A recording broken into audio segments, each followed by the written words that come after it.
হঠাৎ করে সমস্ত সাথীরা শুনতে পেল মসজিদের ভিতরে একটা শিশু বাচ্চার কান্নার আওয়াজ শুরু হলো। একটা শিশু বাচ্চার কান্নার আওয়াজ। দুধের জন্য যেইভাবে বাচ্চায় কান্না করে এইভাবেই যেন কান্নাটার শুরু হলো। একটু পরেই দেখা গেল কান্না আর একজনের নয়, কয়েকজনের বেড়ে গেল। সময় যত যায় কান্নার সংখ্যা তত বাড়তেছে। এখন আর শিশু নয়, বড় মানুষের কান্নার আওয়াজও আসতেছে। এই কান্না যখন শুরু হয়, সাথীরা যারা বিছানায় ঘোরাঘুরি করতেছিল সবাই লাফ দিয়া ওইটা আল্লাহ আল্লাহ কয়া আমির সাহেবের কাছে আইসা জড়ো হয়ে কাঁপতে শুরু করলো।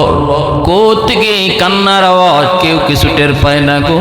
এটা জিনের আওয়াজ নাকি কোনো মানুষের আওয়াজ, কোনো কিছুই অনুমান করা যাচ্ছে না।